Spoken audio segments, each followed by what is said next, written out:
أعوذ بالله من الشيطان الرجيم. بسم الله الرحمن الرحيم.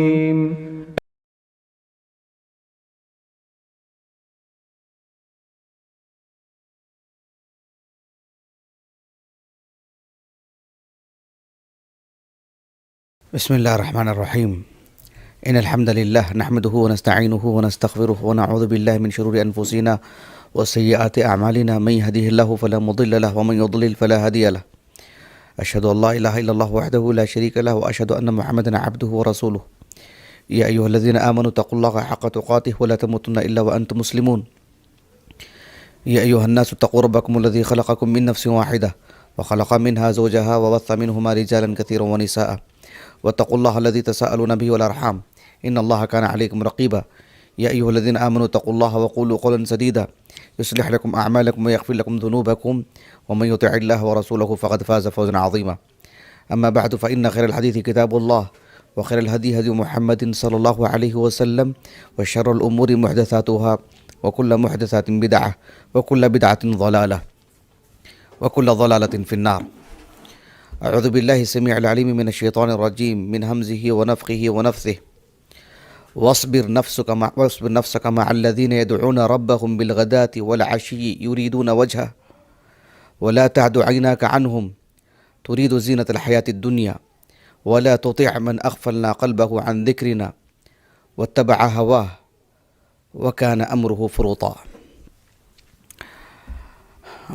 ذی وقار اہل علم، اللہ سبحانہ وتعالیٰ کی توفیق سے ابھی اس نشست میں عالم اسلام کے ایک عظیم عالم دین حافظ عبدالغنی ابن عبدالواحد المقدسی رحمہ اللہ، ان کی سیرت آپ کے سامنے رکھی جائے گی۔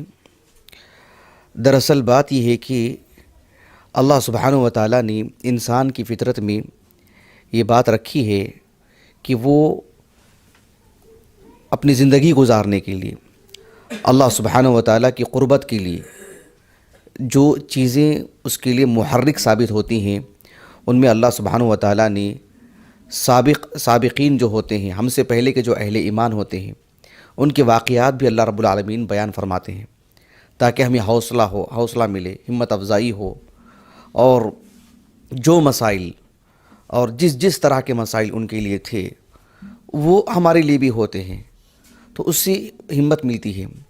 اس سے میں اور کیا آپ کیا ہیں، اللہ کے رسول علیہ الصلوۃ والسلام کو خود اللہ سبحانہ وتعالیٰ نے فرمایا اولئک الذین ھدی اللہ فبہداہ مقتدہ۔ قرآن مجید کے جو قصے اللہ تعالیٰ نے رسول اللہ کو بتائے ہیں صلی اللہ علیہ وسلم، تو وہ وقت پر کچھ حصہ اس لیے بتایا گیا تاکہ آپ کو ہمت ملے، آپ کو حوصلہ ملے۔ تو شیخ حافظ عبدالغنی المقدسی رحمہ اللہ، ان کی زندگی کا انتخاب میں نے جن مقاصد کے تحت کیا ہے، اس میں سے ایک عظیم مقصد یہ ہے کہ ہم اہل علم کی زندگی کو پڑھیں، ان کی سیرت سے واقف ہوں۔ ایک یہ مقصد تھا۔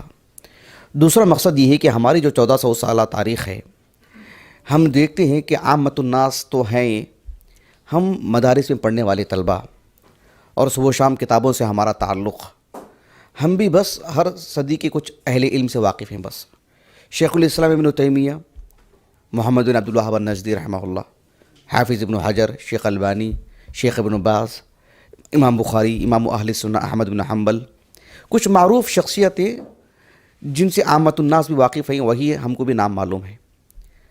یہ ایک بہت ہی غلط بات ہے اور بہت بڑا نقص ہے ہماری زندگی میں۔ ہمارے ان سبھی علماء سے ہمیں واقف ہونا چاہیے اور واقف ہونے کی کوشش کرنی چاہیے۔ یہ بھی ہمارا ایک مقصد تھا۔ مجھے میرے کئی ایک دوست احباب کہہ رہے تھے کہ جو ہے حافظ ذہبی سے متعلق کہا جائے، ابن تیمیہ سے متعلق کہا جائے، محمد بن عبد الوہاب سے متعلق کہا جائے رحمہم اللہ اجمعین۔ تو میرے دل میں یہی خیال آیا کہ ان سے کون واقف نہیں ہے، یا اور بات ہے کہ جو ہے ان سے متعلق ہم مختلف گوشے لوگوں کے سامنے رکھ سکتے ہیں، لیکن اتنی بڑی فہرست ہے ہمارے پاس جس سے ہم مدارس میں رہنے والے طلبہ واقف نہیں ہو پا رہے ہیں۔ ایک المیہ ہے یہ۔ تو یہ بھی ایک مقصود تھا۔ ایک مقصد یہ بھی تھا کہ حافظ عبدالغنی المقدسی رحمہ اللہ کوئی چھوٹے موٹے عالم نہیں ہیں، یہ ہماری 1400 سال کی قداور شخصیتوں میں سے ہیں۔ نمایاں علماء میں سے ہیں. جس طرح سے ہم کہتے ہیں حافظ ابن حجر، ابن تیمیہ، ابن القیم، ابن کثیر، ان کی ہم پلہ عالم ہیں، ان جیسے ہی عالم ہیں. وہی مقام تھا ان کے اپنے زمانے میں، وہی جد و جہد تھی ان کی، وہی محنتیں تھیں ان کی، اور اس درجے کی کاوشیں تھیں ان کی تصنیفات بھی ایسی ہی ہیں، اور امت میں اللہ نے قبولیت عطا فرمائی ان کو. لیکن ہم واقف ہی نہیں ہو پا رہے ہیں ان سے. اتنی عظیم شخصیت ہے.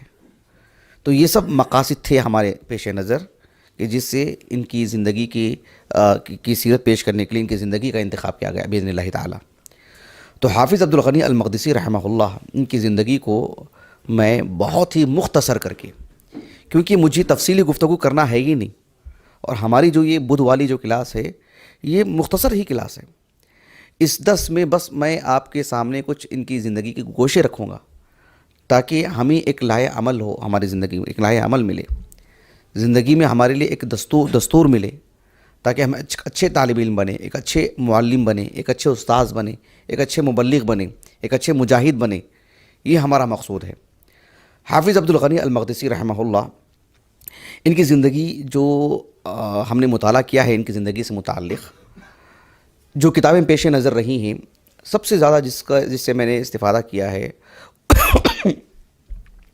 وہ حافظ ابو عبداللہ الذہبی کی کتابوں سے رحمہ اللہ، جیسے سیر اعلام نبلا ہے، تذکرۃ الحفاظ ہے، تاریخ الاسلام ہے، العبر ہے. اس میں حافظ ذہبی رحمہ اللہ نے ان کی زندگی کو بہت مفصل لکھا ہے. انہی کے خانوادے کے ایک عالم دین ہیں، وہ بھی عالم اسلام کے بڑے علماء میں سے ہیں، حافظ الضیاء المقدسی رحمہ اللہ. الاحادیث المختارہ ان کی کتاب ہے، 643 ہجری سن وفات ہے ان کا. وہ ان کے خاص تلمیذ ہیں ان کے عبد الغنی المقدسی رحمہ اللہ کے. انہوں نے ان کی زندگی کو مرتب کیا ہے، ان کی زندگی کو جو ان کی سیرت کو لکھا ہے انہوں نے. حافظ ذہبی رحمہ اللہ نے کہا کہ میں الضیاء المقدسی رحمہ اللہ نے جو ان کی سیرت کو ترتیب دیا ہے اسی کو پڑھ کر کے میں نے سیر اعلام نبلا میں، تذکرۃ الحفاظ میں، سب میں نے یہی لکھا ہے، انہی سے پڑھ کر کے. تو یہ ایک بڑا ماخذ ہے جو انہوں نے ترتیب دیا ہے. لیکن وہ ان کا جو مستقل رسالہ ہے اس کو تو میں پڑھ نہیں پایا، لیکن اس رسالے کی تقریباً باتیں حافظ ذہبی رحمہ اللہ نے سیر اعلام نبلا میں نقل یوں ہی کر دیا ہے، بالکل اسی انداز میں. اسی طرح سے آپ دیکھیں گے کہ حافظ ابن کثیر رحمہ اللہ کے البدایہ والنہایہ، ابن العماد الحنبلی رحمہ اللہ کی شذرات الذہب، اور معجم المصنفین عمر رضا کا حالہ کی، معجم البلدان یاقوت الحموی کی. یہ سب اہل علم الوافی بالوفیات ہے. ان سبھی اہل علم نے ان کی زندگی کو لکھا ہے. یہ کتابوں کے جو میں نے نام دیے ہیں آپ کو، ان کتابوں سے براہ راست پڑھنے کی وجہ سے ان کتابوں کے نام میں نے آپ کے سامنے ذکر کیے ہیں، ورنہ ان کی زندگی کو کئی علماء نے لکھا ہے. یعنی ابن رجب الحنبلی رحمہ اللہ بھی ذیل طبقات الحنابلہ جو ہے اس میں بھی ان کی زندگی کو انہوں نے لکھا ہے. تو کئی اہل علم نے ان کی زندگی کو لکھا ہے الحمدللہ. کہنا یہ چاہتا ہوں کہ معروف عالم دین ہے اور بہت عظیم عالم دین ہے. ان کا جو نام، نسب نامہ وغیرہ ہے، قدیم جو علماء ہیں، خاص کر 4 صدی ہجری سے آپ دیکھیں گے، بالکل یا یوں سمجھ لیجیے کہ 5 صدی ہجری لے لیں آپ. 5 صدی ہجری سے لے کر کے 11ویں 12ویں صدی ہجری تک بھی یہ چیز رائج تھی امت مسلمہ کے اندر کہ وہ جو بھی مسلم بچہ پہ جو پیدا ہوتا اس کا جو نام رکھتے تھے اسے ایک دینی لقب بھی دیتے تھے تفاؤلاً. جیسے ان کا جو تھا وہ تقی الدین تھا، نور الدین، کمال الدین، شہاب الدین، مختلف طرح کے نام. اس سلسلے میں بس ایک بات آپ کو اشارہ کر دیتا ہوں کہ معجم المناہی اللفظیہ شیخ بکر بن عبداللہ ابو زید رحمہ اللہ کی جو کتاب ہے اس میں انہوں نے اس جانب بھی توجہ دلائے ہیں کہ اصلاً دینی اعتبار سے اس کی کوئی حیثیت نہیں ہے کہ اس طرح کے القاب دیے جائیں. آپ مراجعہ کریں، انہوں نے کافی معلومات دی ہیں، آپ پڑھیں اس کو. لیکن اس دور میں جو تقریباً 700-800 سال کا دور ہے، اس میں مسلم دنیا میں یہ ایک چیز رائج تھی کہ جو ہے وہ ایک لقب بھی دیا کرتے تھے تفاؤلاً، نیک فعلی کے طور پر. تو تقی الدین ان کا لقب تھا، ابو محمد ان کی کنیت تھی، عبد الغنی ابن عبد الواحد ان کا نام ہے. ان کے نام کے ساتھ جو نسبتیں لگی رہتی ہیں، ایک تو المقدسی، اس لیے کہ وہ بیت المقدس کے تھے اصلاً وہاں کے تھے، خاندانی طور پر ولادت وہیں ہوئی ان کے آبا و اجداد وہیں کے ہیں۔ ان کے نام کے ساتھ الجماعیلی بھی لگا ہوا رہتا ہے، اس لیے کہ فلسطین کا ایک صوبہ ہے نابلس کے نام سے، اس کا ایک چھوٹا سا قصبہ ہے جس کا نام جماعیل ہے، وہیں کے رہنے والے یہ، وہیں ولادت ہوئی ان کی، اس وجہ سے ان کے ساتھ یہ نسبت بھی لگی ہوئی رہتی ہے۔ ان کا جو سن ولادت ہے 541 ہجری سن ولادت ہے، 540 پر ایک۔ جس سال ان کی ولادت ہوئی اسی سال ان کے آبا و اجداد، ان کا گھرانہ، ان کا خاندان، بلکہ فلسطین کا بڑا حصہ مسلمانوں کا ہجرت کر کے ملک شام چلا گیا، اس لیے کہ اس دور میں یعنی نصارہ وہاں پر قابض تھے اور مسلمانوں پر ظلم ڈھا رہے تھے۔ پھر جا کر کے اللہ سبحانہ و تعالیٰ نے ایک دور وہ بھی لایا کہ صلاح الدین ایوبی نے ان کا خاتمہ کیا اور فلسطین کو آزاد کیا، تو یہ سب شریک تھے اس جہاد میں۔ تو یہ جو عالم دین ہیں عبدالغنی المقدسی رحمہ اللہ، ان کا جو پورا خانوادہ ملک شام چلا گیا تھا، ملک شام میں دمشق میں جا کر کے بسے۔ دمشق کا ایک مغربی حصہ ہے، دمشق آپ جغرافیہ اعتبار سے اٹھا کے دیکھیں، اس کا جو مغربی حصہ ہے اس دور میں، آج کے دور میں ہے کیا مجھے نہیں پتا ہے، ایک مسجد تھی، اور مسجد ہی کے نام سے ایک بڑا علاقہ جو ہے معروف تھا، مسجد ابو صالح، وہیں ان کا مسکن تھا، تو ان کے نام کے ساتھ الصالحی بھی لکھا ہوا رہتا ہے۔ پھر وہاں سے ملک دمشق کا ایک بہت بڑا جو ہے ایک معروف علاقہ ہے، اور وہاں بہت بڑا پہاڑ بھی ہے، اور آج بھی اس پہاڑ کی زیارت ہوتی ہے، اور اس کے ساتھ جڑے ہوئے تاریخی بہت سارے واقعات ہیں۔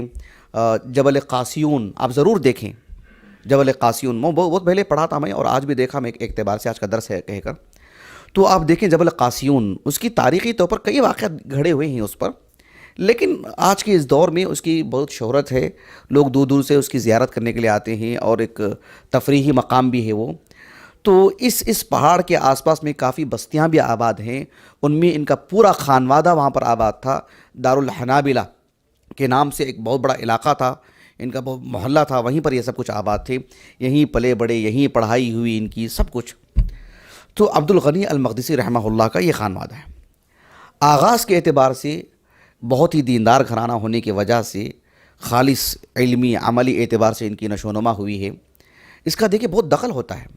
ایک بات میں آپ کو یہاں یہ بھی بتا دیتا ہوں کہ ہم عمومی طور پر تاریخی طور پر جب جو چیز پڑھتے ہیں کہ کسی عالم کے ساتھ جو نسبتیں ہوتی ہیں، دمشقی یا جو ہے جماعیلی یا الموصلی وغیرہ، ہم ہندوستان میں رہتے ہیں، ہم یہاں بنگلور میں رہتے ہیں، صوبہ کرناٹک میں رہتے ہیں، تو ہمیں یہیں کے علاقوں کے نام نہیں معلوم ہیں، سب علاقوں کے، اور تاریخی طور پر قدیم علاقے کے نام پڑھتے ہیں تو ہمارے لیے ایک پریشانی کی بات ہوتی ہے، جس کی وجہ سے ہم دلچسپی نہیں لیتے ہیں، پھر ایک پریشانی ہوتی ہے، اس سے کیا ہے، اکتاہٹ محسوس ہوتی ہے۔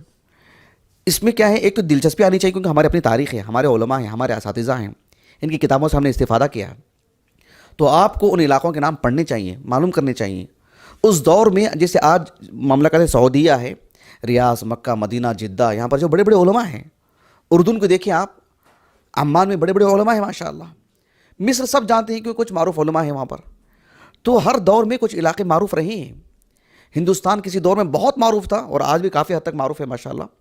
ہمارے پڑوسی ملک کے علماء بھی کچھ کم نہیں ہیں، بہت بڑے بڑے علماء ہیں، تو ہر دور میں آج دیکھیں، آج ازبکستان، ترکمانستان، خراسان کا جو ایک بڑا علاقہ ہے، آپ جانتے ہیں کوئی کسی عالم کا نام وہاں پر؟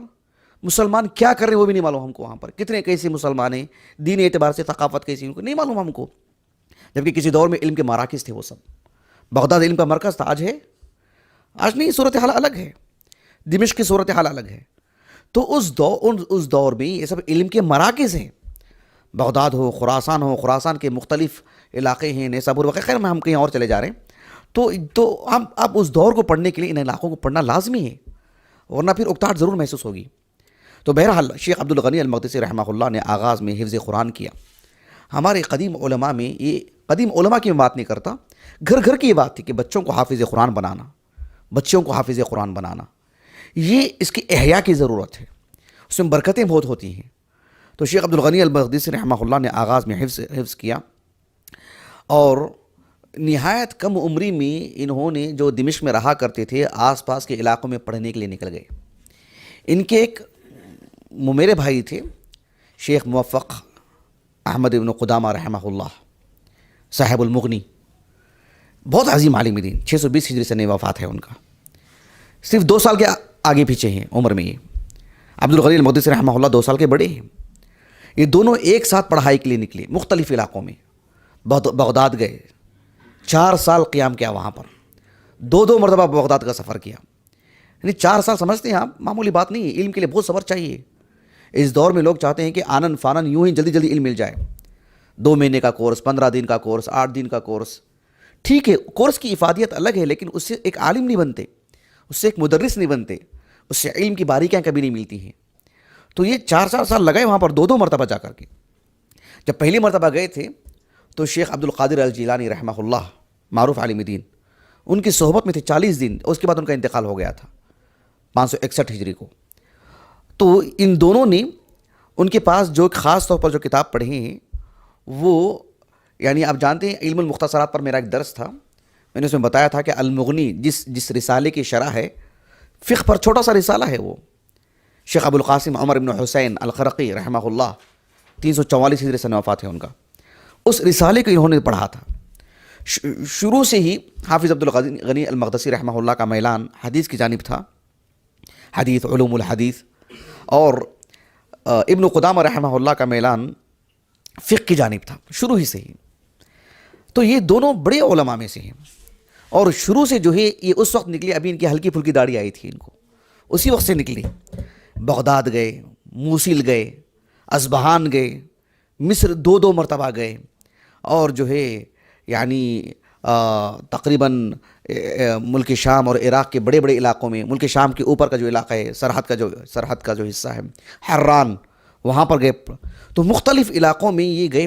اتنے ان کے رحلات ہوئے ہیں کہ ان کے بارے میں امام ذہبی رحمہ اللہ نے بعض اہل علم سے نقل کیا کہ الشیخ معروف بالرحلات, اور ایک اور لفظ بھی استعمال کیا کہ عرف بالرحلات ولقاء المشائخ, کہ اہل علم سے ملنا, رحلات کرنا, علمی سفر کرنا, علماء سے ملاقات کرنا, والجد فی ذالک, اور اس باب میں غیر معمولی سنجیدگی ان کے اندر, اور جب بھی گئے جہاں گئے وہاں کے اہل علم سے پڑھنا, لکھنا, نقل کرنا, ساتھ میں تصنیفی کام کرتے رہنا, اور ایک علاقے سے دوسرے علاقے کو گئے تو پھر کچھ پڑھانا, مزید وہاں کے اہل علم سے پڑھنا. یہ ان کی جو دورات رہے ہیں مختلف علاقوں میں, سبحان اللہ, اس سے ان کے اساتذہ کی تعداد کتنی رہی ہے دیکھیے. میں آپ کو ہمیشہ سے یہ بات کہتے آ رہا ہوں کہ جس دور میں ہم جی رہے ہیں, ہمارے پاس تصور یہ ہے کہ میں اگر جامعہ دارالسلام عمر آباد میں پڑھا ہوں تو میں سمجھتا ہوں کہ اول جماعت سے لے کر کے فضیلت ثانی تک جتنے اساتذہ سے ہم نے پڑھے تو ہم سمجھتے ہیں کہ وہی ہمارے اساتذہ ہیں. کوئی جامعہ محمدیہ بنگلور میں پڑھے, کوئی جامعہ صرفہ بنارس میں پڑھے, کوئی دارالعلوم دیوبند میں پڑھتا ہو, کوئی دارالعلوم ندوۃ العلماء میں پڑھتا ہو, کوئی جامعہ محمدیہ رائے دور میں پڑھتا ہو, تو وہاں کی جتنی تعلیم ہوتی سمجھتے ہیں کہ یہ ہمارے اساتذہ ہیں. بہت زیادہ ہو تو ایک طالب علم ایک مدرسے سے دوسرے مدرسے کے لیے جاتا ہے تو سمجھتا ہے کہ وہاں کے میرے اساتذہ ہیں. لیکن ہم مستقل کسی علاقے میں جائیں اور گہرے ہمارے روابط ہوں, گہرے تعلقات ہوں, ایک دن ہی ہمیں میسر ہو اور ہم ان سے پڑھیں اور گہرے اثرات چھوڑ کے آئیں ان پر, وہ تیار ہو جائیں کہ ہاں واقعی آپ نے مجھ سے استفادہ کیا ہے, واقعی آپ نے مجھ سے پڑھا ہے, واقعی آپ نے مجھ سے کچھ لیا ہے.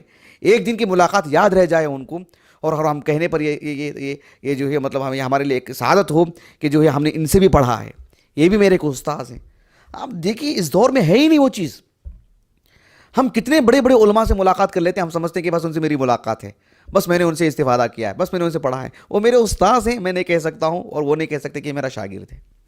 یہ اس دور کا المیہ ہے. ہم چاہ کر کے بھی اس ماحول کو پیدا نہیں کر پا رہے ہیں, سبحان اللہ العظیم. تو یہ اس دور کے جو ماحول رہا ہے, وہ جہاں جاتے جن سے استفادہ کرتے ان کے اساتذہ میں, ان کی فہرست میں ان کے نام آتے. اسی لیے قدیم علماء کے نام زندگی پڑھتے ہیں 1000 مشائخ, 2000 مشائخ. تعجب نہیں ہوتا ہمارے 20-25 نہیں نکل پا رہے ہیں, کہاں 1000 2000. تعجب ہوتا ہے, اللہ اکبر. تہذیب الکمال فی اسماء الرجال میں انتخاب کیا جاتا ہے, انتخاب کر کے کچھ علماء کے نام لکھے جاتے ہیں. کبھی کبھار امام شعبہ کو دیکھیے, سفیان بن ثوری کو دیکھیے, عبداللہ بن مبارک کو دیکھیے, ان کے اساتذہ اور تلامذہ کے نام کو 2 صفحات اور صرف نام, زندگیاں نہیں صرف نام. کتنی بڑی بات ہے. ہم ہیں ایسے؟ بالکل نہیں. یعنی پورے 8 سالوں دور میں 25 اساتذہ کے ہمارے نام لکھ دیے تو ہم نے بہت بڑی بات ہو گئی. یا اللہ, ان میں سے کتنے کو یاد رکھتے ہیں کہ کتنے کو نہیں, کس سے کیا استفادہ کیا, ہمارے پاس شعور کی کمی ہے سب. تو یہ عبد القادر جیلانی رحمہ اللہ سے انہوں نے وہاں پڑھا, دیگر علاقوں میں جو جا کر کے گئے, ان کے اساتذہ کی فہرست بھی کافی ہے. اور جب اتنا عظیم علم ان کے پاس ہے تو ان کے تلامذہ کی فہرست بھی بہت بڑی.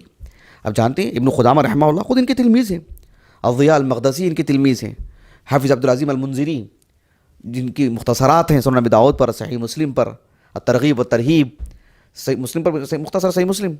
یعنی ایک عظیم علماء جو ہے ان کے تلامذہ میں سے ہیں, معروف شخصیت ہیں. عبد الغنی المقدسی رحمہ اللہ, عبد الغنی المقدسی رحمہ اللہ, ان کی جو شخصیت ہے آپ اندازہ لگائیں کہ اہل علم نے ان کے بارے میں جو باتیں کہی ہیں, بس میں احساس دلانا چاہتا ہوں کہ ہم علماء سے کیوں واقف نہیں ہو پا رہے ہیں, کیوں نہیں پڑھتے ان کی زندگی کو, اور ہم جو معروف نام ہیں جو عامۃ الناس جانتے ہیں بس اسی نام پہ ہم اکتفا کر رہے ہیں. ہمت نہیں, عالی ہمت نہیں ہے کہ ان کو بھی پڑھیں, ان سے بھی واقف ہوں, اور ان کو پڑھیں گے تو 10 لوگ ان سے جڑتے ہیں, آپ ان کو بھی جا کے پڑھیں, کتنی بڑی بات ہوتی ہے, آسان کام نہیں ہے. عبد الغنی المقدسی رحمہ اللہ کے بارے میں امام ذہبی رحمہ اللہ اتنے متاثر ان سے, ایک تو بہت مفصل لکھا ہے ان کی زندگی کو, اور ان کے بارے میں لکھا ہے کہ الامام, العالم, الحافظ, الکبیر, القدوہ, العابد, الاثری, المتبع, یہ سب ان کے بارے میں لکھا ہے. اللہ اکبر. جانتے ہیں کون کہہ رہے ہیں یہ بات؟ امام ذہبی رحمہ اللہ. ایرے غیرے سے متاثر نہیں ہوتے وہ, ایرا غیرہ ان کے دل میں جگہ نہیں بنا سکتا ہے. امام ذہبی رحمہ اللہ نے ہزاروں کو پڑھا ہے, سب کی زندگیوں سے واقف ہے ماشاءاللہ. عمراء کو, ملوک کو, وزراء کو, ادباء کو, علماء کو, صلحاء کو, سب کو پڑھا ہے انہوں نے. ان کے دل میں جگہ بنانا واقعی وہ شخصیت ہونی چاہیے. ان کے بارے میں اتنے باتیں لکھی ہیں, جذباتی طور پر نہیں, ان کی زندگی کو پڑھا, ان کی جہود کو دیکھا, ان کی زندگی کو دیکھا, تو اتنی باتیں ان کے بارے میں لکھی. اللہ اکبر. یہ معمولی بات نہیں ہے, کسی کا نقل نہیں کیا انہوں نے, ان کی زندگی کو پڑھ کر کے ان کے اپنے الفاظ ہیں. آپ جانتے ہیں کہ ان کے بارے میں اہل علم کا کیا مقام تھا. آپ نے سنا ہوگا, یعنی ایک بڑے عالم دین ابو موسیٰ المدینی, ابو موسیٰ عبداللہ ابن ابی بکر المدینی 6ویں صدی ہجری کے ہیں, 583 یا 81 ہجری سے وفات ہے ان کا. خصائص مسند امام احمد بن حنبل, چھوٹا سا رسالہ ہے ان کا, میرے پاس ہے. میں بتانا چاہ رہا ہوں کہ کتنی بڑی شخصیت, اصبہانی علماء میں سے وہ اصبہان کے ہیں, کہ دونوں بیٹھے ہوئے تھے. ایک شخص نے ایک حدیث سے متعلق گفتگو کر رہا تھا. الضیاء المقدسی رحمہ اللہ کہتے ہیں کہ کہا کہ یہ حدیث صحیح بخاری میں ہے, اخرجہ البخاری فی صحیح, وہ حدیث کون سی وہاں منقول نہیں ہے. عبد الغنی المقدسی رحمہ اللہ نے کہا کہ یہ حدیث تو صحیح بخاری میں نہیں ہے. مطلب ان کا حافظہ, ان کا تبحر علمی دیکھیں آپ. اس نے کہا کہ نہیں, صحیح بخاری میں حدیث موجود ہے. یہ محاکمہ کے طور پر انہوں نے جو ہے ابو موسیٰ المدینی رحمہ اللہ, جو ان سے عمر میں بڑے, علم اور فضل کے اعتبار سے ان کا بھی کافی مقام ہے, تو محاکمہ کے طور پر ان کے پاس وہ شخص گیا کہ جو ہے کہ یہ حدیث صحیح بخاری میں نہیں, صحیح بخاری میں موجود ہے نا یہ حدیث, اور یہ شخص کہہ رہے کہ حدیث صحیح بخاری میں نہیں ہے, آپ ہی بتائیے مجھے. تو ابو موسیٰ المدینی رحمہ اللہ نے انہی کی طرف جا رہا ہے, ماذا تقول انت, آپ کی کیا رائے ہے, صحیح بخاری میں ہے نہیں ہے حدیث؟ انہوں نے کہا کہ صحیح بخاری میں نہیں ہے, تو انہوں نے کہہ دیا کہ صحیح بخاری میں نہیں ہے. تو پھر اس آدمی کے لیے خجلت والی بات تھی, شرمندہ ہو گیا آدمی کہ میں جس کو اپنا مرجع مانتا ہوں وہ ان کو مرجع مانتے ہیں, جس سے میرا منازع ہوا ہے, جس سے میں نے جھگڑا کیا ہے, جس کی میں نے تحقیر کی ہے. اتنے بڑے عالم دین. آپ اندازہ لگائیں, ابو نعیم الاصبہانی رحمہ اللہ 430 ہجری ان کا سن وفات ہے. معرفت الصحابہ ان کی کتاب ہے, کتنی 5 جلدوں میں ہمارے پاس. معرفت الصحابہ معروف کتاب گھر میں ہے ہمارے. تو معرفت الصحابہ جو ان کی کتاب ہے, ابو موسیٰ المدینی رحمہ اللہ کہتے ہیں کہ اس میں کچھ اغلاط ہیں, کچھ غلطیاں تھیں اس میں کچھ یعنی اوہام ہوئی ہیں, ان کو لاحق ہوئی ہیں, لیکن جرت نہیں ہو رہی تھی کسی کو اس کا تعاقب کرنے کے لیے, علمی گرفت کرنے کی کسی کو ہمت نہیں تھی. کہا کہ بحیثیت مسافر یہ آئے تھے اصبہان کو, اور آئے تو یہ کام کر کے چلے گئے, اور مستقل رسالہ لکھا, اور رسالے کا نام ہے کہ تبیین الاصابہ, تبیین الاصابہ لأوہام حصلت لأبی نعیم فی معرفت الصحابہ. ایک رسالہ لکھا انہوں نے, کہا کہ اتنی بڑی بڑی شخصیتیں ہیں یہاں پر, اور سب جو ہے بس اندرونی طور پر سوچتے رہ گئے, اور آئے اتنی جرت سے علمی اعتبار سے کام کر کے چلے گئے. بہرحال میں آگے سناؤں گا, اس پر کچھ حادثہ بھی ہوا تھا. اس واقعے کو رکھ کر کے ابو موسیٰ المدینی رحمہ اللہ نے کہا، ابو موسیٰ المدینی کا جو رسالہ ہے خصائص المسند امام احمد بن حنبل، وہ بہت وقیر رسالہ ہے، مرجع کی حیثیت ہے اس کی۔ شیخ البانی رحمہ اللہ سے جب مطالبہ کیا تھا شیخ ابن باز رحمہ اللہ نے کہ جو ہے مسند احمد سے متعلق کام کریں، ایک خاص پس منظر میں عبدالقدوس الہاشمی نے جو اعتراضات کیے تھے اس پر، تو شیخ البانی رحمہ اللہ نے جگہ جگہ پر جو مستقل رسالہ ہے ان کا الذب الاحمد، تو اس میں اس رسالے سے کافی استفادہ کیا شیخ البانی رحمہ اللہ نے۔ بڑے عالم دین ہیں ابو موسیٰ المدینی۔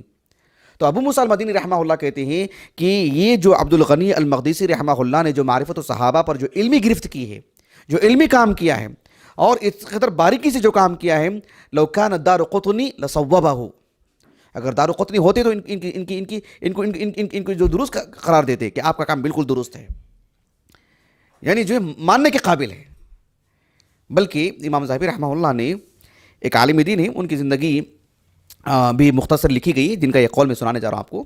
تاج الدین البیکندی کہا کہ امام دارقطنی رحمہ اللہ کے بعد حافظ عبد الغنی المقدسی رحمہ اللہ جیسا رجال پر، علل پر یعنی گہری نگاہ رکھنے والا پھر کوئی عالم نہیں آیا ہے امام دارقطنی رحمہ اللہ کے بعد۔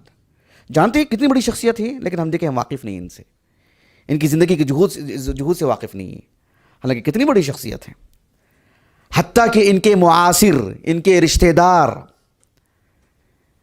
اور ان کے ساتھ زندگی لگائے ہوئے، بلکہ خود دنیا کے ایک عظیم علماء میں سے ابن قدامہ رحمہ اللہ، وہ کہتے ہیں کہ زندگی میں ہم دونوں ایک ساتھ پڑھنے کے لیے نکلے، اور ایسا ہوا ہے کہ ہر معاملے میں ہم ایک دوسرے سے بازی مارنے کی کوشش کرتے، کلما نستبق فی خیر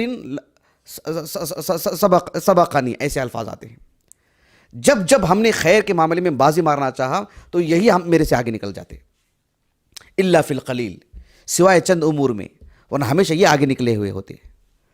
کہا کہ جو کسر جو باقی تھی وہ بھی جو پوری ہو گئی ان کی طرف سے، کہ اہل بدعت نے جو ان کو اذیت پہنچائی، میں آگے بتاؤں گا آپ کو انشاءاللہ اہل بدعت نے کیسے اذیت پہنچائی ان کو۔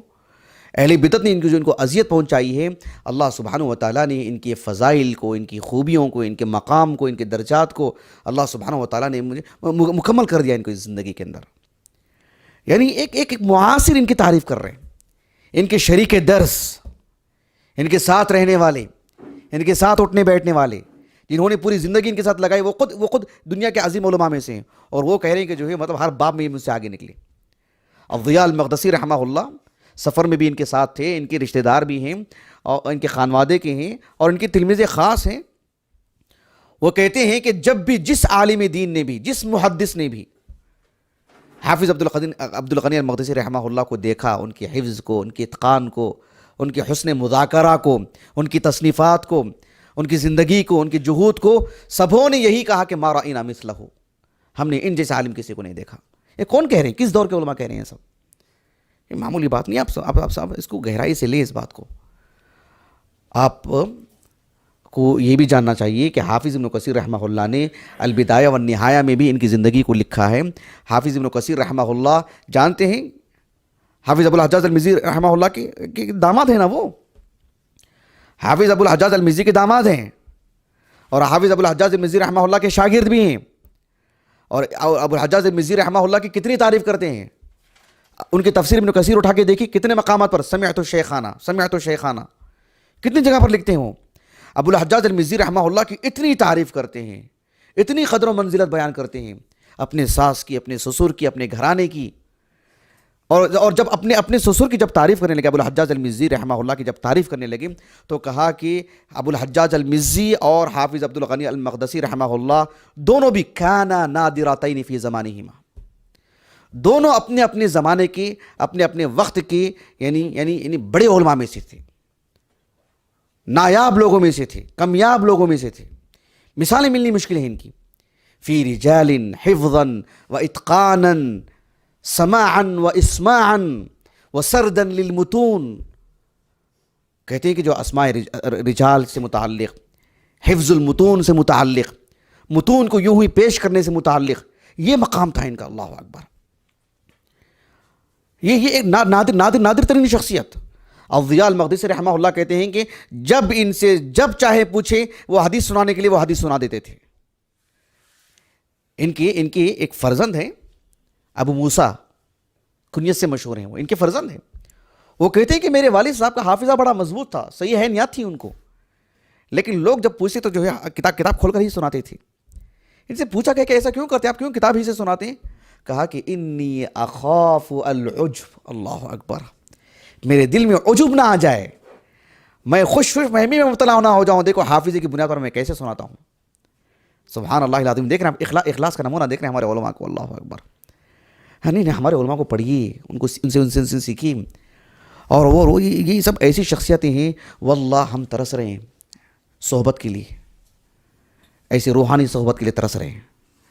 کم از کم ان کی زندگی تو پڑھیں، تو شاید ہماری سوچ بدلے، ہمارے ارادے بدلے، عالی ہمت ہو، اللہ سبحانہ و تعالیٰ کا تقرب نصیب ہو، دنیا کیا ہے کر کے ہم کو معلوم ہو۔ لیکن ہم جان نہیں پا رہے ہیں ان لوگوں کو۔ اتنی بڑی شخصیتیں حافظ عبد الغنی المقدسی رحمہ اللہ، ان کی تصنیفات اگر آپ دیکھیں گے، متعدد تصنیفات، جانتے ہیں انہوں نے تصنیفات، بھلے ہی وہ کچھ تصنیفات ان کی جو ہے میدان عمل میں زیادہ شہرت نہیں پائیں، لیکن ان کی تصنیفات نے ایک دھماکہ مچایا علمی دنیا کے اندر، انقلاب برپا کر دیا ان کی تحریروں نے۔ الکمال فی اسماء الرجال کس کی کتاب ہے؟ انہی کی کتاب کی رکھ کر کے تہذیب الکمال فی اسماء الرجال لکھی گئی ہے، اسی کو رکھ کر کے جو ہے تہذیب التہذیب، تقریب التہذیب، اور جو ہے خزرجی کی جو خلاصہ ہے وہ، اور حافظ ذہبی رحمہ اللہ کی تہذیب التہذیب، اور جو کیا سب اسی پر کام، کتب ستہ پر بقیہ کام سب اسی کو رکھ کر کے کیا گیا ہے۔ آپ کی اختراع تھی، آپ نے کتب ستہ کا ایک تعارف کروایا لوگوں میں، ابن ماجہ کو ضم کیا، اس میں آپ نے کتب ستہ کا تعارف کروایا، وہ فکرہ دیا انہوں نے کتب ستہ سے متعلق۔ ہمارا جو درس تھا اس میں سے بتایا تھا نا میں آپ کو، الکمال فی اسماء الرجال، عمدۃ الاحکام۔ عمدۃ الاحکام مملکت سعودیہ میں اس کتاب کی کافی شہرت ہے، جیسے بلوغ المرام وغیرہ پڑھائی جاتی ہے، ویسے عمدۃ الاحکام مجھے یاد آ رہا ہے، میں ڈھونڈ رہا ہوں کہاں پڑھا تھا، مجھے یاد نہیں آ رہا ہے۔ شیخ محمد ناصر الدین البانی رحمہ اللہ نے یعنی کہا کہ بلوغ المرام کے مقابل عمدۃ الاحکام زیادہ مفید کتاب ہے، اور اس کی جو شرحیں بھی کئی لکھی گئی ہیں، جیسے بلوغ المرام کی شرحیں لکھی گئی ہیں۔ میرے پاس جو کتاب ہے احکام جو ابن دقیق العید رحمہ اللہ کی، یہ بہت مفید شرح، بہت مفید شرح۔ شیخ ابن عثیمین نے بہت تعریف کی اس کی، کہا کہ میں بچپن میں جو جب پڑھائی کے لیے جاتا تھا طالب علم زمانے میں، تو کافی نکات، مفید باتیں، اصولی باتیں اس میں سے لیتا، میں اس کو نوٹ کر لیا کرتا تھا میں۔ کہا کہ ابن دقیق العید یعنی وہ اپنے نام کی طرح دقیق قسم ہی کہا ابن عثیمین رحمہ اللہ نے ان کے بعد ان سے متعلق۔ تو انہوں نے جو عمدۃ الاحکام کی شرح کی، کئی علماء نے شرح کی ہے، شیخ عبداللہ البسام نے بھی جو ہے دور حاضر میں اس کی شرح کی ہے۔ تو عمدۃ الاحکام نہایت مفید، بہت عمدہ کتاب، کافی کتابیں انہوں نے لکھی ہیں۔ ابو نعیم الاصبہانی پر جو ردود تھے وہ بھی کتاب ہے ان کی، اور بھی جو ہے کافی کتابیں ہیں ان کی، الامر بالمعروف والنہی عن المنکر پر کتاب ہے، اور جو ہے النصیحہ فی الادعیہ الصحیحہ، اور جو ہے امام احمد بن حنبل رحمہ اللہ کی جو زندگی ہے، جو ان پر آزمائشیں آئیں، محنت الامام احمد بن حنبل پر کتاب ہے ان کی، الاعتقاد ہے امام شافعی رحمہ اللہ سے متعلق، الاعتقاد الامام شافعی، اور بھی کافی کتابیں آپ دیکھ لیجیے سیر اعلام النبلاء میں۔ تو یہ ایک معروف شخصیت ہے، معروف عالم دین ہے، ایک عظیم مجاہد ہیں، جو ان کی زندگی میں کافی حوادث آئے، کافی حادثات آئے، اور عقیدے کے باب میں آپ بہت غیور سلفی عالم تھے، بہت غیور سلفی عالم۔ آپ جو ہے اصبہان گئے تھے، ابو نعیم الاصبہانی رحمہ اللہ کی اشعریت کو لوگوں کے سامنے بیان کیا، تو وہاں سے نکالے گئے، بلکہ قتل کا ارادہ ہو گیا ان کا۔ عراق کے علاقوں میں، کافی علاقوں میں، حافظ العقیلی رحمہ اللہ، ان کی جو کتاب ہے الضعفاء، اس میں امام ابو حنیفہ رحمہ اللہ معروف عالم دین، عظیم عالم دین، فقیہ الامہ، لیکن حفظ کے اعتبار سے جو اہل علم نے کلام کیا ان پر، امام بخاری نے کلام کیا ہے، امام ذہبی رحمہ اللہ نے میزان الاعتدال میں کلام کیا ہے، خطیب بغدادی رحمہ اللہ نے مستقل اس کا ایک حصہ انہوں نے بیان کیا، عقدی اعتبار سے بھی گفتگو کی گئی ان پر، عبداللہ ابن امام احمد بن حنبل رحمہ اللہ نے عقدی اعتبار سے گفتگو کی ہے ان پر۔ بہرحال وہ ہمارا ایک موضوع نہیں ہے، لیکن ان کے حفظ سے متعلق جو کلام کیا گیا ہے، امام ابو عیسیٰ ترمذی رحمہ اللہ یہ اکیلے ہیں کتب ستہ کی روات مصنفین میں سے جو ان کی روایت لائی ہیں، اور ان پر کلام کیا ان پر۔ شیخ البانی رحمہ اللہ نے کیا انصاف سے کام کیا ان پر ماشاءاللہ، اور کافی اچھا دراسہ کر کے بتایا امت کو کہ ان کے حفظ سے متعلق جو کام کیا گیا ہے وہ تو بہرحال بیان کیا جائے گا۔ امامت مسلم ہے، اس لیے ابن حجر رحمہ اللہ نے ان کے حفظ سے متعلق بھی واضح کر دیا تقریب میں ایک جملے کے اندر، اور ان کی امامت کو بھی واضح کر دیا۔ تو یہ جب چیزیں انہوں نے لوگوں کے سامنے بیان کی، تو مستقل طور پر کافی قتل کرنے کے ان کے تعلق سے مسائل پیدا ہو گئے، بہت باریکی کے ساتھ ان کے تلامذہ نے ان کو لے کر کے نکالے وہاں سے۔ دمشق میں تھے، حافظ ابن کثیر رحمہ اللہ نے 595 ہجری کا جو سن ہے، اس کے جو حوادث ہیں، البدایہ والنہایہ اٹھا کر کے دیکھیں آپ، ان کے تعلق سے بہت درد بھرے انداز میں لکھا ہے۔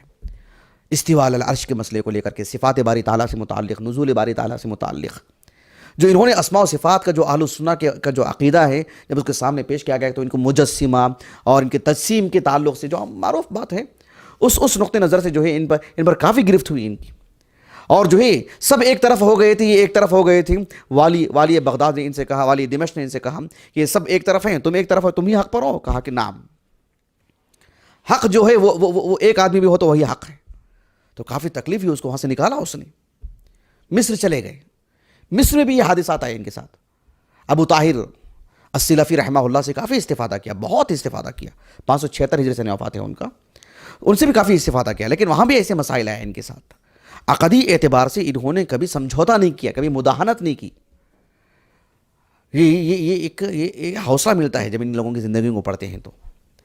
بہرحال ایک عظیم عالم دین، ان کی جو اخلاق، ان کے جو کردار ہیں، ان کے تلامذہ کا کہنا ہے کہ کبھی کوئی وقت ضائع نہیں کیا انہوں نے، کبھی وقت ضائع نہیں کیا۔ یعنی مثلاً پڑھنے میں تھک جاتے تو بہرحال جو کچھ اور کام کر لیتے، کوئی نماز پڑھ لیتے، قرآن پڑھ لیتے، یا جو کسی کو حدیث سناتے، یا کسی سے سن لیتے، یا کوئی کچھ کام کرتے، یا کل لکھنے کے لیے بیٹھ جاتے، یا بہت تھک گئے تو تھوڑی دیر سو جاتے، پھر اٹھ کر کے جو پھر مصروف فارغ ہیں نہیں ان کی زندگی میں، فراغ والی بات نہیں۔ ہم بحیثیت طالب علم آج اسے دیکھیں نا، ہم جیسے میں اکثر کہتے رہتا ہوں کہ استاذ کلاس میں آتا ہے تو ہم پڑھتے نہیں، تو ہم کیا کرتے ہیں؟ نہیں، بات ریکارڈ ہو رہی، بات ایک ایپ کی نہیں، بات ہماری زندگی بدلنے کی ہے۔ کون لا کے دے گا ہم کو وہ وقت؟ کون سمجھائے گا ہم کو؟ کہاں بنے گے ہم عبد الغنی المقدسی؟ کیسے بن سکتے ہیں؟ نہیں، ہم کچھ نہ کچھ کرتے رہیں، کوئی تو مشغلہ ہو، اپنے اوپر لاگو کریں، اللہ سے توفیق مانگیں۔ نہیں کریں گے تو پھر زندگی ضائع ہو جائے گی، اتنی ضائع ہوگی کہ ہم عبد الغنی المقدسی رحمہ اللہ بننا تو بہت دور کی بات، ان کی زندگی بھی پڑھنے کے قابل نہیں رہ جائیں گے۔ ان کی زندگی جہاں لکھی ہوئی ہے ان کتابوں کو بھی پڑھنے کے قابل نہیں رہ جائیں گے۔ کہاں سے حافظ عبد الغنی المقدسی بنیں گے؟ حافظ عبد الغنی المقدسی رحمہ اللہ جہاں علم کے اعتبار سے بہت عظیم عالم دین تھے، وہیں پر اللہ تعالیٰ نے، حالانکہ بہت مالدار نہیں تھے وہ، لیکن جیب میں جتنا ہوتا تھا وہ طلباء کے لیے بہت خرچ کرتے تھے، فقراء میں بہت تقسیم کرتے تھے۔ اور ان کی زندگی کے ان کی وفات کے بعد معلوم ہوا کہ یہ کئی لوگوں کو دیا کرتے تھے، لیکن کسی کو پتہ نہیں تھا، اہل خانہ کو پتہ نہیں تھا، اپنے بچوں کو پتہ نہیں تھا، اللہ کے راستے میں ایسے خرچ کرتے تھے۔ اور حافظ عبد الغنی المقدسی رحمہ اللہ کی زندگی سے میں نے ایک جو چیز سیکھی ہے وہ یہ ہے کہ طلب علم پر بہت ابھارتے تھے، طلب علم پر بہت ابھارتے تھے۔ مجھے جو رونا آ رہا ہے ان کی زندگی پڑھ کر کے، یعنی میں نے کئی اہل علم کی زندگیاں پڑھ لیا ہے میں نے، جنہوں نے کہا کہ مجھے طلب علم پر ابھارا ہے عبد الغنی المقدسی نے، میں آج عالم دین بنا ہوں، کیوں؟ مجھے حرضنی ہوا، انہوں نے مجھے تحریک دی، انہوں نے مجھے حوصلہ دیا، انہوں نے مجھے ابھارا۔ سبحان اللہ العظیم۔ آج ہم دیکھتے ہیں کہ بہت سارے اصحاب علم یعنی اپنے بچوں کو مدارس میں نہیں پڑھاتے ہیں، دینی تعلیم کے لیے زندگی نہیں لگوا دیتے ہیں، اور بہت سارے تو جو ہے مطلب بزنی پیدا کرا دیتے ہیں، بہت سارے تو جو ہے حوصلے اپنے بچوں کے ختم کر دیتے ہیں۔ لیکن ہمارے ان علماء کو دیکھو، ان کے بچوں کو بھی پڑھایا۔ ہم نے کئی علماء کی زندگی پڑھ لی ہم نے، جنہوں نے کہا کہ انہوں نے مجھے تحریک دی، انہوں نے مجھ سے کہا کہ میں جا کے طلب علم کے لیے میں جاؤں۔ حتیٰ کہ جب ان کی وفات تھی، انہوں نے کہا کہ دیکھو میں نے بہت کچھ لکھا ہے، میں نے بہت کچھ کیا ہے، یہ بہت محنت سے میں نے جمع کیا ہوں، اس کو ضائع مت کرو، عام کرو اس کو، کہا انہوں نے۔ اللہ اکبر۔ اسی لیے ابن قدامہ رحمہ اللہ کہتے ہیں کہ یہ جو عبد الغنی المقدسی رحمہ اللہ ہیں، بہت کیا لیکن لمبی عمر نہیں پائے۔ 600 ہجری میں انتقال ہو گیا ان کا تو 620 ہجری میں انتقال ہوا۔ ویسے ان کے 60 سال ملے الحمدللہ۔ تو ایک بڑی زندگی انہوں نے مطلب علم دین کے لیے لگائی، سبحان اللہ العظیم۔ تو یہ ایک اہم چیز ہے، ان کی زندگی بہت ہی جد و جہد سے عبارت ہے۔ حافظ عبد الغنی المقدسی رحمہ اللہ یعنی 600 ہجری میں ان کا انتقال ہوا، اور ان کی زندگی سے متعلق 2-3 باتیں میں آپ کے سامنے رکھ دیتا ہوں۔ سب سے پہلی بات یہ ہے کہ آپ کی زندگی للہیت، خلوص، مجاہدہ، علم دین پڑھنا پڑھانا اور جو ہے وقت کا تحفظ، اسی میں ان کی زندگی لگی ہے۔ جزاہ اللہ خیرہ ورفع اللہ شأنہ ورفع اللہ قدرہ تقبل اللہ جہودہ۔ دوسری چیز، انہوں نے اپنے لیے بہت عظیم ذخیرہ آخرت رکھا، اپنے بچوں کو پڑھایا، اپنے خانوادے کو پڑھایا، بہت کچھ لکھا، اللہ نے اسے باقی رکھا، بہت کچھ لکھا، اس کی بنیاد پر کئی چیزیں وجود میں آئیں۔ ان کی ایک چیز میں آپ کو بتاتا ہوں، دیکھیے بہت اہم چیز، ان کی جو ان کے بڑے بڑے جو جملے ان کے بارے میں ہم کو مل رہے ہیں نا، ان کی تعریف پر، جانتے ہیں کنہوں نے کہے ہیں؟ جو ان کے ساتھ زندگی لگائے ہیں۔ بحیثیت عالم دین ہماری تعریف وہ لوگ کرنا چاہیے جو صبح و شام ہمارے ساتھ رہتے ہیں، ہمارے بیوی بچے، ہمارے دوست و احباب، ہمارے قریب رہنے والے لوگ۔ ورنہ ہم تقریر کر دیں، ہم ممبر پر چڑھ جائیں اور ہماری بات مشرق سے لے کر کے ریکارڈ ہو کر کے مغرب میں چلے جائیں، وہ سن کر کے ہمیں دیکھ کر کے متاثر ہو جائیں، یہ کوئی کمال کی بات نہیں ہے۔ کمال کی بات یہ ہے کہ جو صبح و شام ہمارے ساتھ رہتے ہیں وہ ہمارے کردار سے مطمئن ہوں۔ حافظ عبدالغنی المقدسی رحمہ اللہ کے بارے میں نے دیکھا، جنہوں نے ان کے ساتھ پڑھا انہوں نے ان کی تعریف کی، جو ان کے پاس پڑھے انہوں نے ان کی تعریف کی، جو ان کے بڑے ہیں انہوں نے ان کی تعریف کی، جو ان کے گھر والے ہیں انہوں نے ان کی تعریف کی۔ یہ کمال کی بات ہے، یہ اخلاص کی دلیل ہے، یہ قبولیت کی دلیل ہے۔ ورنہ جو ہے قریب والے بدزن ہو اور دور والے تعریفیں کریں، کمال کی بات نہیں ہے۔ اہمیت ہے ضرور، لیکن اسی بنیاد پر ان کی تعدیل کی جائے یہ ذرا مشکل ہے۔ یہ بہت متاثر ہوا میں ان کی زندگی سے اس نقطے کو پڑھ کر کے۔ بہرحال میں جو ہے وقت کافی ہو چکا ہے، اللہ تعالیٰ سے دعا ہے کہ اللہ سبحانہ و تعالیٰ اس عظیم عالم دین کی خدمات کو قبول فرمائیں۔ حافظ عبدالغنی المقدسی ہوں یا ان جیسے دیگر اکابرین ہوں، اللہ تعالیٰ ہمیں ان کی زندگیوں کو پڑھنے، ان کی زندگیوں کو عام کرنے، جس طرح سے انہوں نے اللہ کے دین کو بلند کیا ہے، ان کے نام کو اللہ ہمیں بلند کرنے کی سعادت نصیب فرمائے۔ اللہ تعالیٰ ان کے ساتھ ہمارا شمار فرمائے، اور ہمیں اللہ سبحانہ و تعالیٰ اس دور میں ان جیسے علماء کی پیروی کرتے ہوئے، ان جیسے عظیم علماء کے جو اخلاق ہیں، جو اخلاص ہے، جو علم ہے، جو جد و جہد ہے، جو تبلیغ کا جو جنون ہے، اور جو ہے جو بے خوفی کا جو عالم ہے، اور ان کی زندگی کو جو ہم نے پڑھا، کبھی اصبہان جا رہے ہیں، کبھی عراق جا رہے ہیں، کبھی شام جا رہے ہیں، کبھی مصر جا رہے ہیں، کبھی یہاں جا رہے ہیں، زندگی کیا کھایا، کیا پیا، کیا پہنا، کہاں سویا، کیا کچھ سب ہو گئی ان کی زندگی، لیکن ان کا سرمایہ آج باقی ہے۔ یہ ایک طالب علم کو سمجھنے کی ضرورت ہے۔ ہماری زندگی میں پیش نظر اچھے کھانے، اچھے پہننے، یہ اگر ہوں تو یہ وقتی چیزیں یوں آئیں گی، یوں چلے جائیں گی، لیکن جد و جہد ہو اللہ کے دین کے لیے اور بھاگ دوڑ ہو اللہ کے دین کے لیے تو تھکاوٹ بہت جلد ختم ہو جائے گی، لیکن جو اللہ سبحانہ و تعالیٰ کے دین کے لیے کی ہوئی جو چیزیں ہوں گی وہ باقی رہیں گی۔ وہ آپ کسی بھی عالم دین کو اٹھا کر کے پڑھ لیں، آج دیکھیے سبحان اللہ ہم کتنے آرام سے ان کی زندگیوں کو پڑھتے ہیں، ان کی جو دینی خدمات ہیں ہم اس سے مستفید ہوتے ہیں، لیکن زندگی میں انہوں نے کیا کچھ کیا، کتنی پریشانیاں اٹھائیں، دیکھیے وہ تقریباً چیزیں وہ ختم ہو گئی وہیں پر۔ تو یہ ایک ہمارے لیے ایک نمونے کی زندگی ہے۔ اللہ تبارک و تعالیٰ ہمیں اس عظیم نمونوں کے اختیار کرتے ہوئے اچھے عالم دین بننے کی سعادت نصیب فرمائیں۔ سبحانک اللہم و بحمدک، اشہد ان لا الہ الا انت، استغفرک و اتوب الیک۔